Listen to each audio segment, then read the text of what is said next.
कर्म से छूटना चाहते हो तो कलयुग में एक ही चीज है कि भगवान के नाम का मधुर मधुर में तन मंगलम मंगलानाम सकदपि परिगीतम श्रद्धया है लयावा।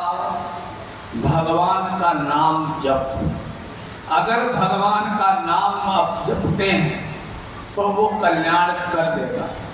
कैसे भी सत्य कुकर्म किए हो, अगर श्रद्धा भाव से नाम जप करते करते हो तो प्रायश्चित हो जाए। क्योंकि भगवान का नाम ऐसा है जैसे अग्नि होती है, आग के ऊपर चाहे जानबूझ के हाथ रखो, चाहे मजाक में रखो, चाहे धोखे से आग पर गिर जाओ या दुश्मनी में हाथ रख दो आग पर, आग का कर्म है जलाना, वो जला देगा। वैसे ही भगवान के नाम का कर्म है कि हमारे पापों को नष्ट करना। वो चाहे जिस तरीके से लो, श्रद्धया हेलयावा। रामानंद संप्रदाय में कहा करते हैं कि ठाढ़े बैठे पड़े उताने राम कहते बड़े सयाने। किसी प्रकार से लो, बहाने से लो। इसीलिए कहा जाता है कि कहीं मकान भी बनाओ तो ऐसी जगह बनाओ जहाँ कोई मंदिर हो, कोई अच्छा स्थान हो। तो उसी बहाने किसी ने पूछा इसका मकान कहाँ पर, दो खेड़ा महाराज जी के शंकर जी के मंदिर के पास है। तो बार बार 10-20 बार तो नाम किसी को पता बताने में ही भगवान का ले लोगे अपने मुंह से। और कहीं गंदी जगह मकान बना लिया तो बिना कहे उस गंदे स्थान का नाम लेंगे। बच्चों के नाम की भी परंपरा इसीलिए थी कि भगवान के नाम से लो, भगवान के नाम से नाम रखे जाते थे, देवताओं देवियों के नाम से रखे जाते थे। उसी बहाने से नाम उच्चारण होता रहता था। अब तो वो पिंकी पिंकी, मैं भी कहीं जाता हूँ नामकरण कराने, किसी का राम अक्षर निकल आया, मैंने कह दिया इसका नाम राम है, क्या पंडित जी ओल्ड मॉडल का नाम बता रहे, राम कोई दूसरा बताओ। तो दूसरा जो पिंकी टिंकी रिंकी गुड्डी नाम जो बताओ बुढ़िया होंगी जाकर तब इनको क्या कहा जाएगा। या पप्पू टप्पू हैं, अभी हैं तो 70 साल के पप्पू या टप्पू बनेंगे तब उनको क्या कहा जाएगा। इसे नाम भी ऐसे रखो जिससे कल्याण हो जाए। क्योंकि कलयुग केवल नाम आधारा, कलयुग केवल नाम आधारा। सुमेरे सुमेरे नर उतरहि पारा, कलयुग केवल नाम आधारा। सुमिर सुमिर नर उतरहि पारा। कलयुग केवल नाम आधारा। सुमिर सुमिर नर उतरहि पारा। राम सिया राम जय जय राम। राम सिया राम होई है वही राम रचना था।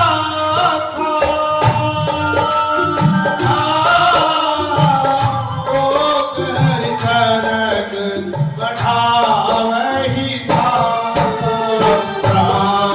सिया राम जय जय राम।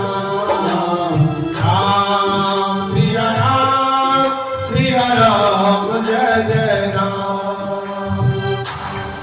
बोले लक्ष्मी नारायण भगवान की जय। सुखदेव जी कहते राजन परीक्षित सक्रन्मणः कृष्ण पदारविन्दयो निसेवितं तद्गुणरागयैर्यः न तेयमं पार्श्वभूतश्च तद्भटान् स्वप्ने विपश्यन्ति चीर्ण निष्कृता। बोले सक्रन एक बार किसी धोखे से भी बहाने से भी अगर हमारा मन नारायण के चरण कमलों में लग गया तो यमराज के दूत उसके पास नहीं आ सकते। इसलिए बार बार भजन करने का कारण ही यही होता। अगर रोज प्रतिदिन 1-2 माला भजन करते हो, गुरु मंत्र किसी ने रखा है, दीक्षा वाला मंत्र हो या जो तुम्हारा इष्ट हो उसका भजन करते हैं, तो देखना स्वाभाविक तौर पर जीव वैसे चलने लगती। तो अंत समय हो सकता वही मंत्र तुम्हारे मुंह से निकल जाए। और जो आदमी जिंदगी भर दूसरों को गाली देता रहा तो मरने पर उसके मुंह से गाली ही निकलेगी। एक माता जी बीमार हो गई, बहुत थी, और 2 दिन पहले उनकी बोलना बंद हो गया। उनकी बच्चे थे, वो माता जी बार ऐसी गर्दन ऊपर उठा रहे हैं। बच्चे सोचने लगे माता जी ने कहीं माया गाड़ रखी है, कोई धन संपत्ति है, और बता नहीं पा रही हैं। एक डॉक्टर के पास गए कि डॉक्टर साहब मेरी माँ बहुत बीमार हैं और हमें लगता उनका अंत समय आ गया है, लेकिन वो उनकी बोली बंद हो चुकी है, बेहोशी की हालत में है और वो मुंह उठा रही है खोल के बार बार। अगर कुछ उपाय हो तो बता दो, वो बोल जाए। एक बार बोला, डॉक्टर ने कहा मैं इतने पैसे लूंगा, एक बार तो माता बोले जाएगी तुम्हारी। तो आए, इंजेक्शन लगाया, माता बोली नालायक हो, तुम्हें दिखाई दे रहा है झाड़ू मैंने कितने हिसाब से 1-1 30 की जोड़ी है और इसको तुम्हारी गाय कटरा खा रहा है। अभी तुम्हें जिंदा पड़ी हूँ तो मेरी झाड़ू नहीं बचा पा रहे हो और मैं मर जाऊंगी तो तुम हमारा घर कैसे बचाओ। तो मरते समय भी जब घर की झाड़ू याद रहेगी तो कैसे कल्याण। अंते यामति सागति, अंत समय में जिसकी तरफ ध्यान लग गया गति वही हो। सुखदेव जी कहते राजन परीक्षित एक ब्राह्मण थे जिनका नाम था अजामिल। अजामिल कहते हैं, अजामिल शुरुआत में बहुत ही सदाचारी ब्राह्मण थे, सदाचारी ब्राह्मण थे, लेकिन एक क्षण के कुसंग से अजामिल दुराचारी हो। उसने अपनी सदाचारिणी धर्म पत्नी को घर से निकाल दिया, अपने माँ बाप को निकाल दिया और ले आया वैश्या। वैश्यागामी हो गया। उससे उसके 7 पुत्र पैदा हुए। मांसाहारी हो गया, मच्छी मारने लगा, नशा करने लगा। ऐसा समय आया कि एक बार उस गांव में पहले महात्माओं की जमात चलती थी, 10-20 महात्मा इकट्ठे हो गए। आज इसके घर दरवाजे टिक गए, अगले गांव में गए, वहां बना खा लिया, अगले दिन वहां बना खा लिया। गांव से राशन इकट्ठा करते थे तो वहां जाके पूछने लगे लोग। अजामिल के गांव में जब पहुंचे कि इस गांव में कोई ब्राह्मण रहता है, तो आज भी यही है, कोई वेद पाठी है गांव, उसको पंडित जी कोई कहे न कहे, लेकिन कोई दुराचारी प्रवृत्ति का ब्राह्मण है उसको सारा जहान पंडित जी ही कहेगा, भले मजाक में कहता हो। तो सबने कहा हाँ है, क्यों नहीं, हमारे पंडित अजामिल जी हैं। महात्मा लोगों ने बाहरी थे, उन्हें क्या पता था पंडित जी असलियत में है, मजाक कर रहे हैं। उन्होंने जाकर के उस वैश्या के आवाज मारी अजामिल के यहाँ। वो जो पत्नी थी अजामिल की वैश्या, वो निकल के आई, हाँ महाराज बेटा मैंने आज भोजन बनाना था। उसने खुशी खुशी राशन दे दिया। वहीं बाहर चौपाल पर वो खाना बनाने लगे। अजामिल के घर से आटा आया, घी आया, दाल आई, चावल आया, सब बढ़िया प्रसाद बनाया ठाकुर जी का, भोग लगा दिया।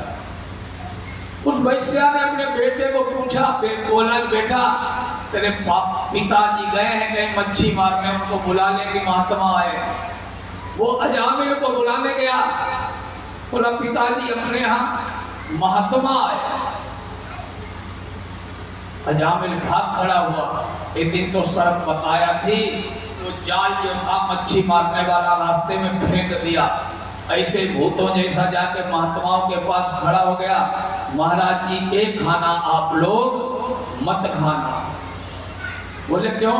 बोला मैं ब्राह्मण था, अब मैं पतित हो चुका हूं, मैं तो चांडाल हो गया हूं, मैं कर्म धर्म से भ्रष्ट हो चुका हूं, मैं सारे दुष्कर्म करता हूं। जिस औरत ने तुम्हें राशन दिया वो मेरी सगी धर्मपत्नी नहीं, मैं वैश्य ले आया था।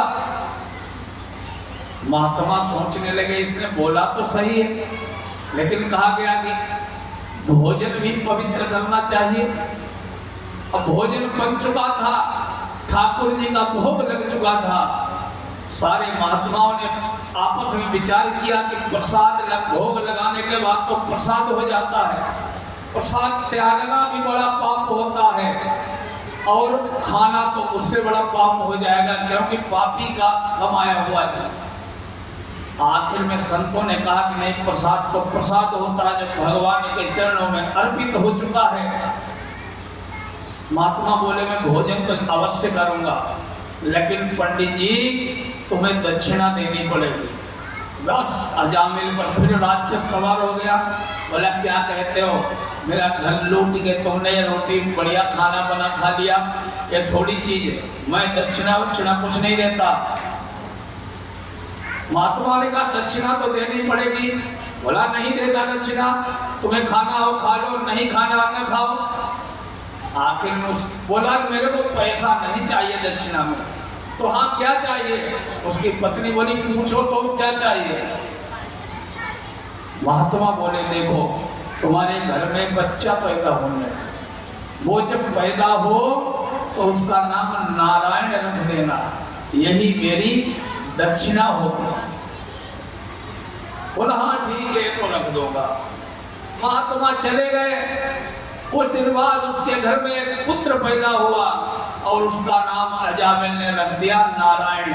सबसे छोटा बेटा अजामिल बहुत प्रेम करता था और सोते उठते बैठते जागते बस नारायण नारायण नारायण करने लगा।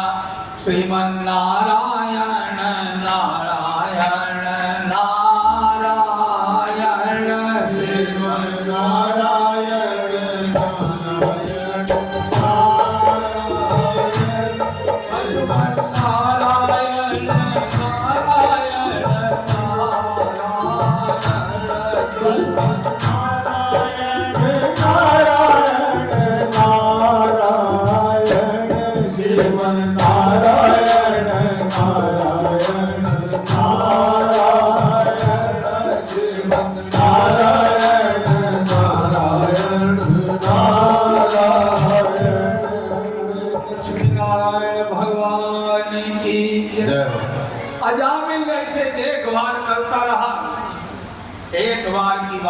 अजामिल की अकाल मौत आ गई।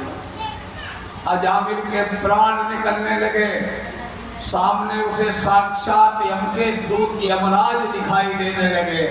जब यमराज के डर से वो चिल्लाने लगा पुत्र नारायण ही पुत्र नारायण ही पुत्र नारायण ही, अरे पुत्र नारायण इधर आओ नारायण इधर आओ। कहते कहते वो तो अपने पुत्र को बुला रहा था और वहां पैदा प्रकट हो गए, कूद पड़े आकर भगवान नारायण के दूत। उसके प्राण खींच रहे यमराज के दूत और उसे बचाने के लिए खड़े हो गए आकर यम नारायण के दूत। यमराज के दूत जब प्राण खींच रहे थे, भगवान के दूत बोले तुम लोग कहाँ लिए जा रहे हैं? तुम कौन हो इसे खींचने वाले? उधर वो कह रहे तुम कौन हो इसे बचाने वाले?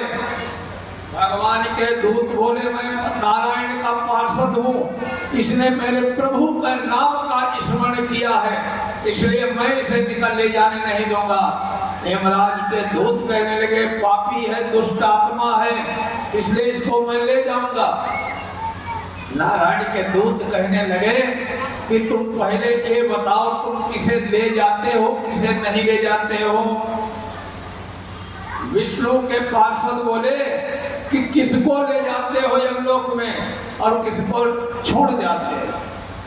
यमराज के दूत कहने लगे वेद प्रणहितो धर्मो है धर्मस्थ विपर्यः वेदो नारायण साक्षात् स्वयं भूवृति श्रुतम कि महाराज वेद विहित कर्म करने वाला करने का आदेश है हमारे धर्म में, और जो वेद विहित कर्म करता है उसको मैं कभी ले नहीं जाता। अब वेद के विपरीत जो कर्म करता है उसको मैं छोड़ता नहीं हूँ, उसको ले जाता हूँ। बोले वेदो नारायण साक्षात, क्योंकि वेद तो साक्षात नारायण का स्वरूप है, इसलिए। और इसने तो जीवन भर वेद विरोधी कार्य ही किए हैं। यमराज के पार्षद नाना प्रकार से समझा रहे हैं तो भगवान के दूत कहने लगे कुछ भी हो, ये तो बहुत बड़ा अन्याय है। क्या यमराज का क्या ऐसा कोई कर्म नहीं है, ऐसा कोई साधन नहीं है, ऐसा कोई स्थान नहीं है जो भगवान का भक्त अपना सर उसके गोद में, नारायण के गोद में रख के निश्चिंत होकर सो जाए।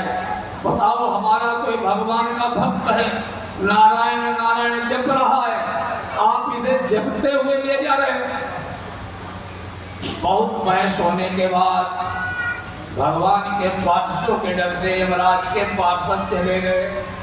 यमराज के पार्षद जाने के बाद नारायण के भी पार्षद चले गए।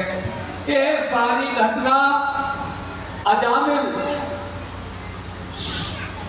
अर्ध जागृत मूर्छा अवस्था में भी देख रहा था।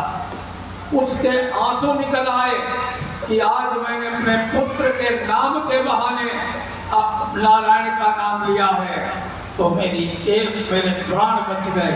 मैंने इतने उत्तम कुल में जन्म लिया था, फिर भी मैंने सारे पतित हो गया। प्रायश्चित किया, हरिद्वार में जाकर अजामिल ने साधना की, अपना शरीर छोड़ दिया और गोलोक धाम को प्राप्त किया। बोले लक्ष्मी नारायण भगवान की जय हो।